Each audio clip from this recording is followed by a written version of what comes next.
কোন সংবিধান? এটি তো আওয়ামী লীগের নির্বাচনী তফসিল। মাননীয় স্পিকার, সেই সংবিধানের মায়াকান্না যখন আমরা দেখি তখন আমাদের মনে পড়ে যায় হাজার মিলিয়ন প্রশ্ন জাতির সামনে ভেসে ওঠে। এই সংবিধান নিয়ে কথা বললে কেন ৭১কে টেনে নিয়ে আসা হয়? এই সংবিধানকে তো হাজারবার ছুঁড়ে ফেলে দেওয়ার কথা বলা হয়েছে। মাননীয় স্পিকার, আমার তরুণ যুবকরা নির্বাচনের সময় তারা জানতে চেয়েছে আমি কি করতে চাই তাদের জন্য। মাদক অভিশাপ আমাদের সন্তানরা নষ্ট হয়ে যাচ্ছে।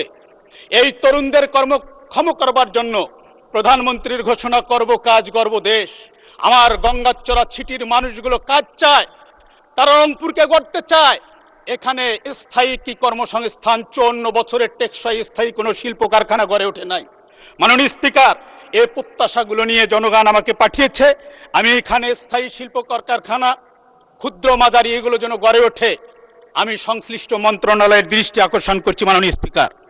মাননীয় স্পিকার, আমি ছাত্র জীবনে একটা কবিতা লিখেছিলাম, কষ্টেরও ব্যথা আছে, কষ্ট পাই ভীষণ কষ্ট, বলি যখন কথা স্পষ্ট, বন্ধু তখন চেঁচিয়ে বলে তুই বেটা নষ্ট।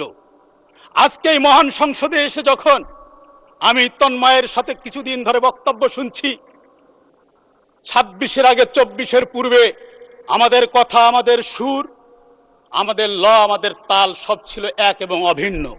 আজকে কোথায় যেন গ্যাপ হওয়ার কারণে জেবিএস হোল্ডিংস লিমিটেড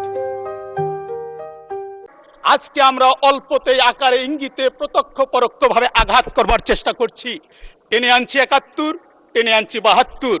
আর ৭২-এর সংবিধানের কথা মাননীয় ব্যারিস্টার আন্দালিব রহমান পার্থ সংসদ সদস্য উনি বলেছিলেন আমাদের নাকি গাত্রদাহ হয়। মাননীয় স্পিকার, আমি মনে করি গাত্রদাহ জাতীয়তাবাদী দল বিএনপির হওয়া উচিত। কারণ এই সংবিধানের ৬ষ্ঠ তফসিলে যেই স্লোগান দিয়ে জাতীয়তাবাদী দল, যার নেতাকর্মী উজ্জীবিত হতো, স্বাধীনতার ঘোষক জিয়া, লও লও লও সালাম, এই সংবিধান সেটিকে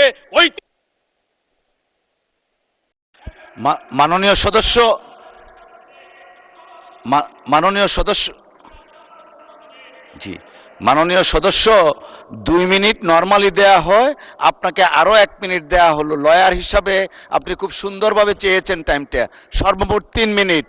ধন্যবাদ। আজকে এই গাত্রদাহ তাদেরই হওয়া উচিত।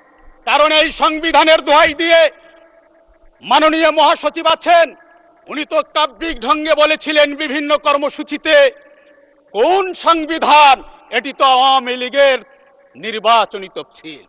মাননীয় স্পিকার, সেই সংবিধানের মায়াকান্না যখন আমরা দেখি তখন আমাদের মনে পড়ে যায় হাজার মিলিয়ন প্রশ্ন জাতির সামনে ভেসে ওঠে। এই সংবিধান নিয়ে কথা বললে কেন ৭১কে টেনে নিয়ে আসা হয়? এই সংবিধানকে তো হাজারবার ছুঁড়ে ফেলে দেওয়ার কথা বলা হয়েছে।